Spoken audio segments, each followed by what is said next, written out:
ในกลางป่าอันกว้างใหญ่มีหมู่บ้านน้อยๆชื่อว่าบ้านปากเสียงลาตั้งอยู่ห่างไกลความเจริญมันเป็นหมู่บ้านในเขตชนบท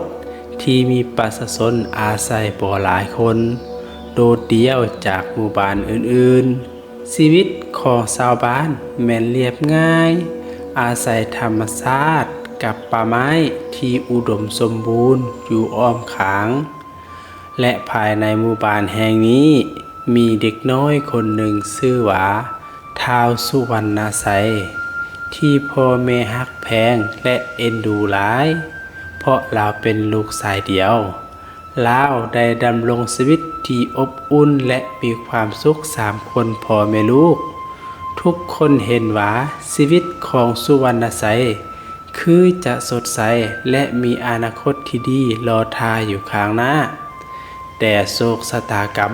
ก่อหันหลังให้กับครอบครัวนี้อย่างกระทันหันพ่อแม่ของลาวต้องออกไปหาอาหารในป่าดงดิบเพื่อเก็บผักและหักหน่อไม้พวกเขาบ่ฮู้เลยว่า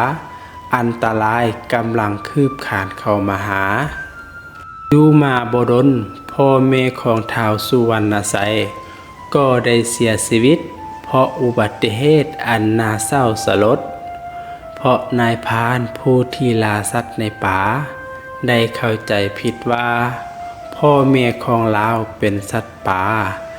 ลาวจึงได้ลั่นปืนแก๊ปใส่ทั้งสองจนพวกเพิ่นสิ้นลมหายใจหลังจากเหตุการณ์ที่หายแหงนั้นท้าวสุวรรณไสยก็ได้กลายเป็นเด็กกำพร้าที่ขาดพ่อขาดแม่ในทันทีชาวบ้านจึงได้เปลี่ยนชื่อเอิ้นเราไม่ว่าท้าวกำพร้านับแต่นั้นมาชีวิตของลาวก็ได้เปลี่ยนไปตลอดกาลชาวบ้านได้พากันเลี้ยงเบิ่งกำพร้าแบบอดอยากอดมือกินมื้อเมื่อกำพร้าย่างผ่านเฮือนไผก็ตามพวกเขาก็จะเอาอาหารที่เหลือหรือกินบ่หมดให้ลาวกินเพื่อประทังชีวิตไปแต่ละมื้อลาวกินด้วยความกตัญญูเพื่อเป็นการตอบแทนอาหารที่ได้รับท้าวกำพร้าต้องได้ช่วยเจ้าของเฮือนนั้นเฮ็ดเวียกอย่างหนักลาวได้ทึกไส้ให้อนามัยเฮือนศาลหรือเฮ็ดเวียกต่างๆตามคำสั่งของเจ้าของเฮือนอย่างบ่มีคาดท้าวกำพร้าเป็นเด็กน้อยที่อดทนและขยันขันแข็งลาวบ่เคยจมหรือเถียงคำจักคำกับคำสั่งหรือเวียกที่ถูกมอบหมายลาวเฮ็ดทุกสิ่งด้วยความมานะอดทนและเฮ็ดเวียกอย่างหนักแล้วเวลาก็ผ่านไปจนกำพร้ามีอายุ18 ปี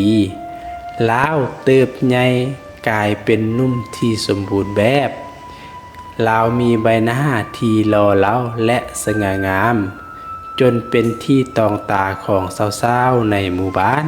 ความหล่อของท้าวกำพร้าได้เฮ็ดให้สาวๆหลายคนภายในบ้านหลงรักและหลงไหลแต่พ่อแม่ของพวกผู้หญิงเหล่านั้นก็บ่อยากให้ลูกของตนไปมักลาวพวกเขาเป็นห่วงอนาคตของลูกถึงแม้นว่ากำพร้าจะหล่อหลายปานใดก็ตามชาวบ้านฮู้ดีว่าลาวเป็นคนทุกข์ยากหลายลาวบ่มีไร่บ่มีนาบ่มีทรัพย์สมบัติใดๆเลยบ่มีอนาคตที่ดีเพื่อให้ลูกสาวของพวกเขาในภายหน้าลาวมีเพียงแต่เรือนไม้หลังเก่าๆที่พ่อแม่ได้สร้างและปะไว้ให้ก่อนตายความทุกข์ยากของลาวกลายเป็นอุปสรรคอันใหญ่หลวงในการสร้างครอบครัวและดำรงชีวิตอย่างสุขสบายหลายปีผ่านไปชาวบ้านเริ่มบ่อยากให้อาหารแก่ท้าวกำพร้าอีกแล้วถึงแม้ลาวจะเสนอเฮ็ดเวียกตอบแทนก็ตาม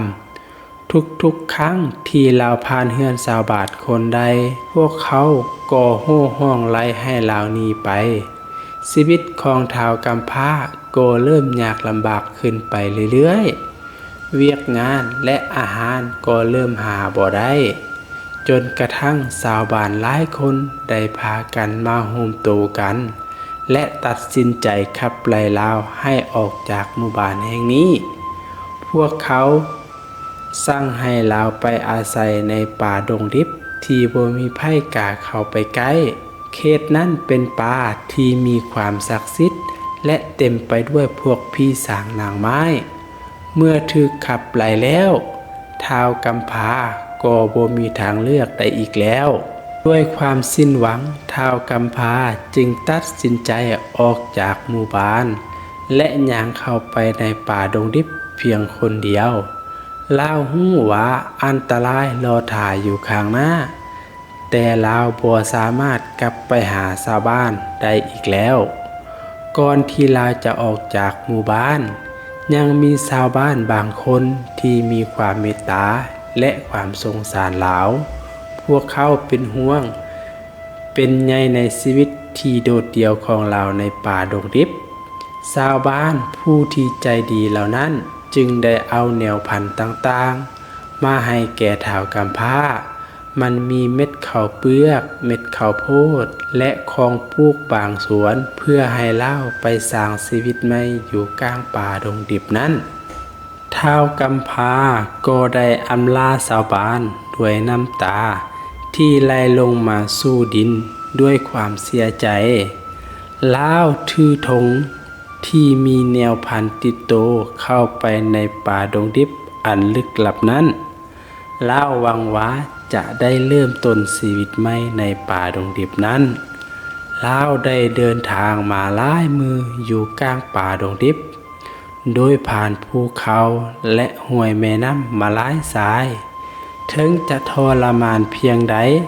ลาวก็ยังก้าวต่อไปด้วยความหวังเพียงเล็กน้อยในที่สุด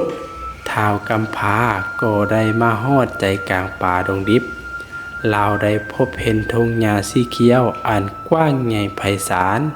ที่อ้อมรอบด้วยภูเขาที่สูงอย่างสง่างามและน้ำตกที่ไหลเป็นแม่น้ำผ่านทุ่งหญ้าอันเขียวงามเมื่อท้าวกำพร้าได้เห็นภาพธรรมชาติที่สวยงามนั้นลาวก็ยิ้มออกมาด้วยความดีใจที่สุดลาวคิดในใจว่าทุ่งหญ้าแห่งนี้เหมาะแก่การบุกเบิกเฮ็ดไร่เฮ็ดนาและปลูกสาลีที่ชาวบ้านให้มาย้อนความดุมันของท้าวกำพร้าที่เฮ็ดเวียกแต่น้อยจนใหญ่ลาวจึงมีความขยันขันแข็งหลายลาวได้ลงมือขุดคลองเฮ็ดนาด้วยตนเองโดยบ่มีผู้ใดมาช่วยเลยการขุดเฮ็ดนาของกำพร้าได้ดำเนินมาหลายมือในที่สุด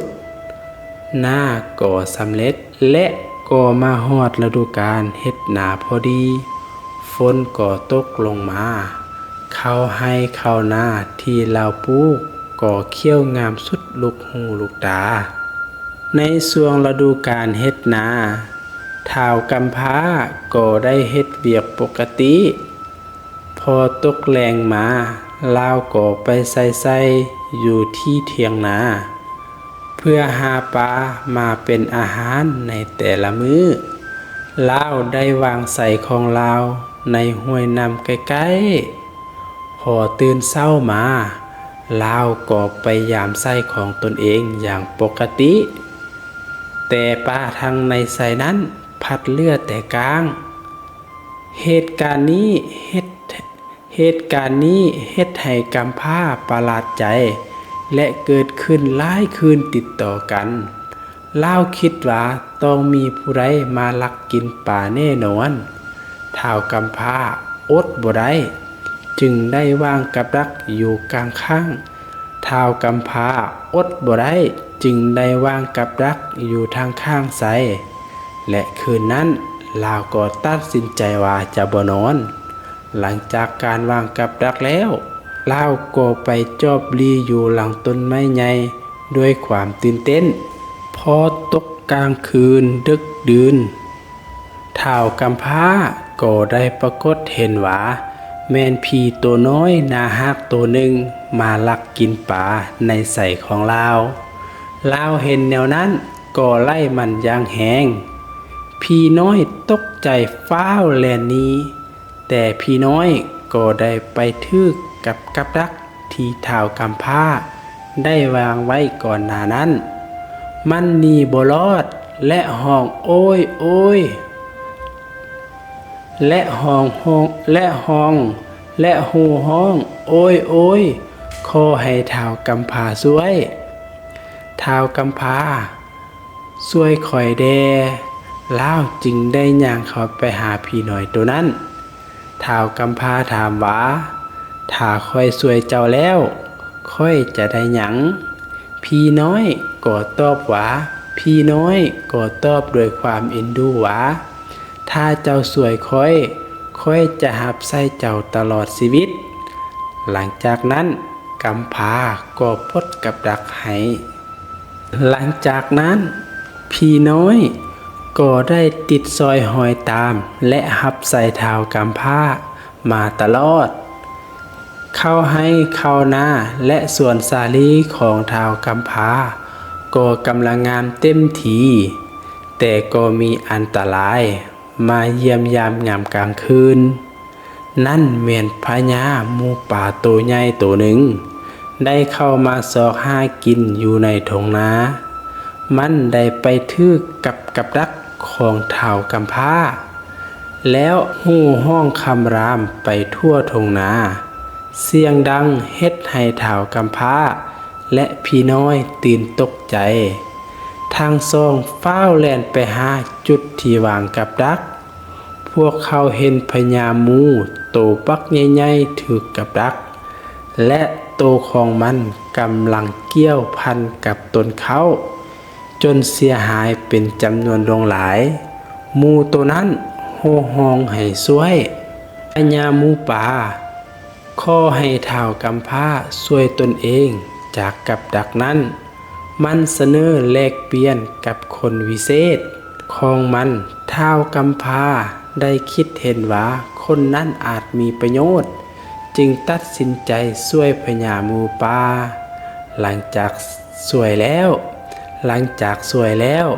พญามูป่าได้มอบคนวิเศษที่ตนพญามูป่าได้มอบคนวิเศษให้ตามคำสัญญาท้าวกำพร้าได้นำเอาคนนั้นไปเก็บไว้พญามูป่าก็ได้ดับพญามูป่าก็ได้กลับเข้าไปในป่าลึกเมื่อใกล้จะฮอดฤดูกาลเก็บเกี่ยวเข้าให้เข้านาของท้าวกำพร้าก็เลื่องท้องทั่วทุ่งนาในขณะนั้นเองก็มีพญาช้างเผือกตัวใหญ่ๆเข้ามากินข้าวนาของเราอีกครั้งพญาช้างเผือกได้ถูกกับดักของท้าวกำพร้าที่เฮ็ดด้วยเสือกวิเศษจากคนหมู่ป่ามันดิ้นบ่หลุดและพยายามโห่ห้องอ้อนวอนให้กำพร้าช่วยปลดมันท้าวกำพร้าถามว่าถ้าช่วยแล้วจะได้หยังตอบแทนพญาช้างเผือกบอกว่าจะเอางาช้างวิเศษให้ด้วยความอยากได้ของวิเศษกำพร้าจึงได้ปลดกับดักให้กับพญาช้างเผือกนั้นพญาช้างเผือกก็ได้มอบงาวิเศษให้งาหนึ่งตามที่ได้ตกลงกันไว้หลังจากนั้นมันก็กลับไปในป่าลึกท้าวกำพร้าและพี่น้อยก็ช่วยกันแบกงาช้างวิเศษนั้นกลับไปที่ทงนาท้าวกำพร้าเห็นงาช้างวิเศษนั้นขาวสะอาดและสวยงามดีลาวบ่ได้คิดหยังหลายจึงได้เอามาใช้มูลแทนมอนในทุกๆคืนลาวรู้สึกว่างาช้างนั้นให้ความสะดวกสบายและทุกๆครั้งที่ท้าวกำพร้านอนรับมูลงาช้างอยู่นั้น งาช้างก็จะประกายแสงสีเหลืองทองออกมาแสงออกจากงาช้างนั้นก็ได้ปรากฏรูปหญิงสาวคนหนึ่งที่งดงามหลายนางนั้นชื่อว่านางพิมพาซึ่งเป็นลูกสาวของพญาช้างเผือกที่ได้มอบงาช้างให้นางจะออกมาจากงาช้างทุกๆคืนในขณะที่ท้าวกำพร้านอนหลับอยู่นางพิมพาจะออกมาเฮ็ดอาหารจัดการอนามัยเฮือนศาลบ้านซ่องให้กับท้าวกำพร้าเป็นประจำทุกคืนนางเฮ็ดเวียกอย่างเงียบๆโดยความตั้งใจเมื่อท้าวกำพร้าตื่นขึ้นมาลาวก็ตกใจอย่างแฮงเมื่อเห็นเฮือนศาลบ้านซ่องสะอาดงามตาดีพร้อมทั้งมีผ้าเข้าที่เต็มไปด้วยอาหารการกินหลากหลายชนิด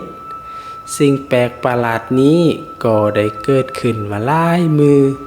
จนเฮ็ดให้ท้าวกำพร้าเกิดความสงสัยและคิดไปต่างๆนานาว่าแม่นผู้ใดน้อที่มาช่วยลาวได้ถามพี่น้อยแต่พี่น้อยก็บ่ฮู้คือกันเมื่อความสงสัยได้เกิดขึ้นในใจของท้าวกำพร้าและพี่น้อยคืนต่อมาทางซ่องจึงได้วางแผนว่าจะบ่นอนแต่จะเฮ็ดคือว่าพวกเขานอนหลับ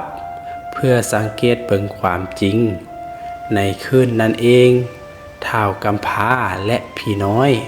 ก็ตัวว่านอนหลับสนิททั้งที่บ่ได้นอน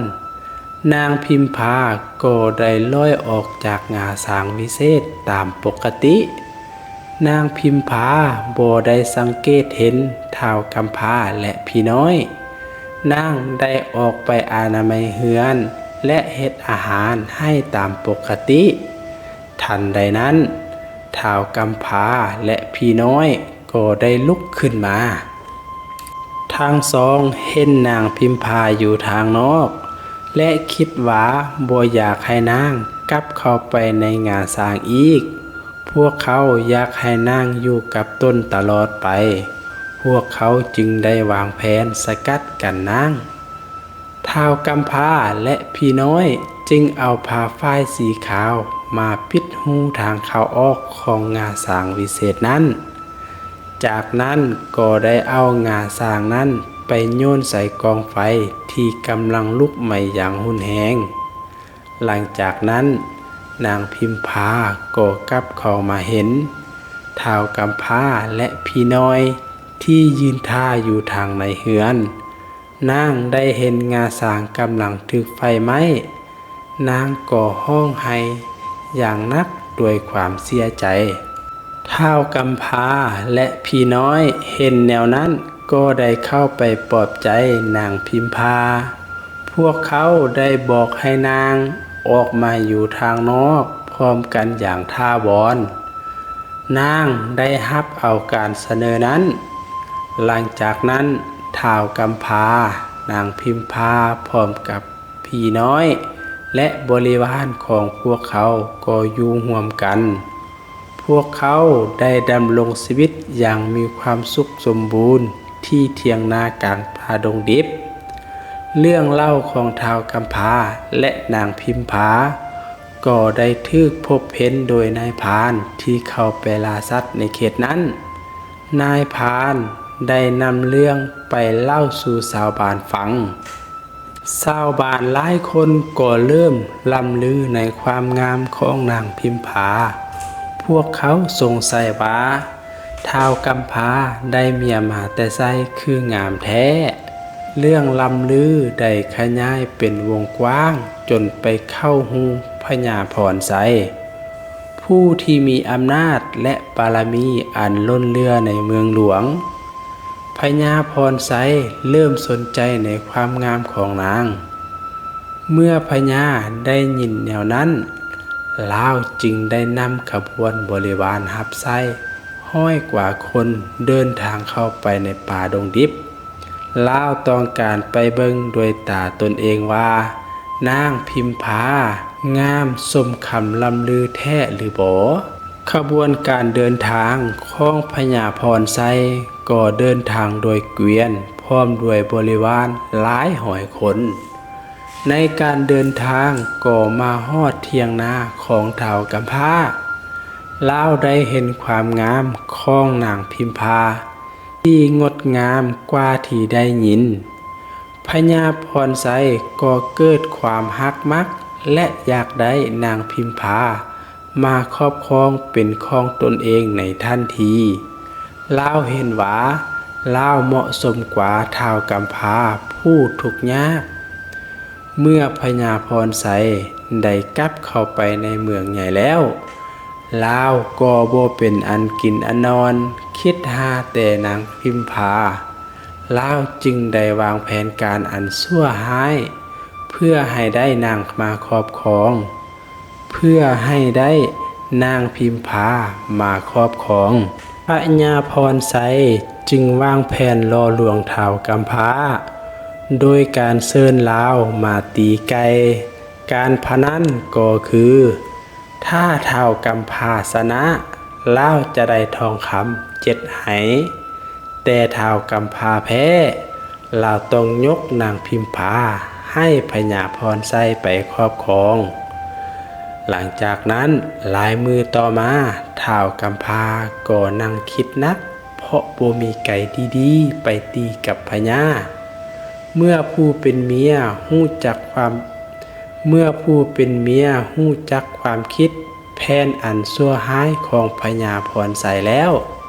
นางพิมพาจึงได้เสกโตแมวป่าให้กลายเป็นไก่ใหญ่ที่งดงามให้ท้าวกำพร้านำไปตีกับพญาพรไซหลังจากนั้นไก่ของท้าวกำพร้าก็ตีไก่ของพญาพรไซจนได้ชนะการพนันนั้นไปพญาพรไซก็บ่ยอมแพ้จึงเชิญท้าวกำพร้ามาชนควายอีกครั้งการพนันก็คือเก่าถ้าผู้ใดชนะก็ได้ตามต่อตกลงท้าวกำพร้าก็คิดหนักอีกครั้งผู้เป็นเมียแปลงหางเสือโคร่งสีขาวแต่มีรูปหางควายสีดำมีเข้าโครงยาวงามเพื่อเป็นควายไปส้นกับควายของพญาเสื้อโคร่งที่แป้งหางเป็นควายสีดำของกำพร้าก็เข้าต่อสู้ควายของกำพร้าได้ส้นกับควายของพญาพรไซจนเฮ็ดให้ควายของพญาพรไซเสียชีวิตการพนันเทื่อนี้ท้าวกำพร้าก็ยังเป็นผู้ชนะอีกครั้งพญาพรไซก็หมดหนทางที่จะต่อสู้กับท้าวกำพร้าด้วยการพนันแบบอื่นลาวจึงเชิญท้าวกำพร้ามาแข่งขันกันอีกครั้งซึ่งครั้งนี้เป็นการฟันดาบต่อสู้กันการเดิมพันครั้งนี้คือเดิมพันด้วยชีวิตถ้าผู้ใดรอดชีวิตผู้นั้นก็จะได้นางพิมพาไปครอบครองส่วนอีกฝ่ายหนึ่งก็ต้องตายไปเมื่อการพนันถึงขันชีวิตท้าวกำพร้าก็แห้งคิดหนักอีกครั้งเมื่อพี่น้อยเห็นแนวนั้นจึงอาสาแปลงร่างกายตนเองเป็นท้าวกำพร้าเพื่อฟันดาบกับพญาพรไซเมื่อฮอดมือการต่อสู้ก็มีชาวบ้านหลายทิศทางมาเบิ่งอย่างดุเดือดพญาพรไซและพี่น้อยในหางของท้าวกำพร้าก็ได้ต่อสู้กันอย่างดุเดือดมาหลายชั่วโมงจนพญาพรไซถึกดาบของพี่น้อยแทงเข้าไปที่หัวใจจนเสียชีวิตเมื่อพญาพรไซ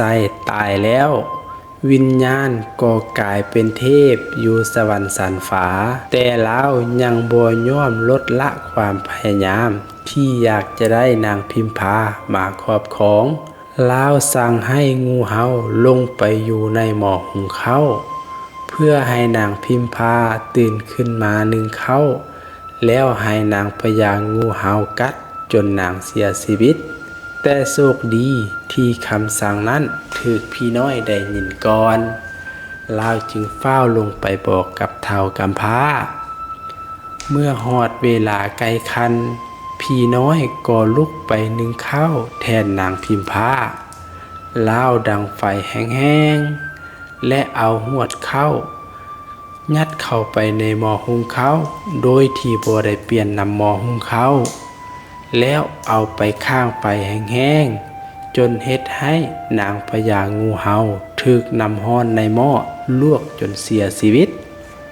จากนั้นเทพพญาพรไสก็ยังบ่ยอมลดละความพยายามลาวได้มีคำสั่งสุดท้ายจากเทพพญาพรไสคือการใส่โตเงินลงไปเอิ้นขวัญของนางพิมพาพี่น้อยก็ได้ยินอีกครั้งในการสนทนานั้นและฟ้าวลงไปบอกเฒ่ากำพร้าเพื่อเกียมรับมือเสียงห้องโห่เอิ้นวิญญาณของเงินอันศักดิ์สิทธิ์ทั้งสองพยายามซอกหาสิ่งต่างๆมาปิดหูนางพิมพาแต่ก็บ่สามารถต้านเสียงห้องเอิ้นอันวิเศษของเงินตัวนั้นได้เมื่อเสียงไก่ขันดังขึ้นนางพิมพาก็ได้ทึกเสียงเงินอันวิเศษได้เอิ้นเข้าใส่และเฮ็ดให้นางเสียชีวิตลงไปในทันทีวิญญาณของนางก็ถูกดูดขึ้นไปถึงสวรรค์สันฟ้าและไปอยู่กับเทพพญาพรไสท้าวกำพร้าก็นั่งกอดห่างกายที่ไล่ลมหายใจของเมียสุดที่ฮักด้วยน้ำตาและความเสียใจอันใหญ่หลวงเมื่อพี่น้อยเห็นความโศกเศร้าของเจ้านายลาวก็อดบ่ได้จึงอาสาขึ้นไปสวรรค์เพื่อเอาวิญญาณของนางพิมพากลับคืนมาลาวสั่งให้เฒ่ากำพร้าเก็บรักษาห้างของนางพิมพาไว้หลังจากนั้นพี่น้อยก็ได้ขึ้นไปสวรรค์และเห็นการจัดต้อนรับนางพิมพาอย่างยิ่งใหญ่ที่เทพพรไสจัดให้เป้าหมายของพี่น้อยแม่นเงินโตที่ห้องเอิ้นวิญญาณในที่สุดพี่น้อยก็ได้พบเห็นเงินเอิ้นวิญญาณนั้นลาวได้ใส่ความสลาดถามเงินโตนั้นว่าเสียงโห่ห้องของเจ้าคือไผเหลาะแท้จากนั้นลาวก็จับเอาลีนวิเศษของเงินโตนั้นมาแล้วพี่น้อยก็สร้างให้เงินโตนั้นเอิ้นห้องคาวิญญาณของนางพิมพากลับคืนย้อนความย่านกลัวเงินโตนั้นจึงเฮ็ดตามคำสั่งหลังจากนางพิมพาถูกเงินนั้นเอิ้นวิญญาณกลับคืนมาแล้วและนางก็ฟื้นขึ้นมาพี่น้อยก็ได้ใช้มีดตนเองตัดลิ้นของเงินโตนั้นออกแล้วจับเงินโตนั้นใส่ในกระตาและเอาลงมาที่เมืองมนุษย์ลาวได้เอาความสำเร็จมาสู้เจ้านายอีกครั้งในที่สุดนางพิมพาก็ได้ฟื้นคืนชีวิตนางก็ได้อยู่ร่วมกับเฒ่ากำพร้าอย่างมีความสุขอีกครั้งอยู่ที่ทุ่งนากลางป่าดงดิบตลอดไปมาฮอดนี้เรื่องเล่าของเฒ่ากำพร้าพี่น้อยก็ได้จบลงแล้วนิทานทั้งหมดเป็นจินตนาการขึ้นมาเองในการเล่าผู้ฟังสามารถกดติดตามหรือกดกระดิ่งเพื่อฟังเรื่องเล่าต่อไปในช่อง YouTube ของซักเล่าเรื่องได้เด้อ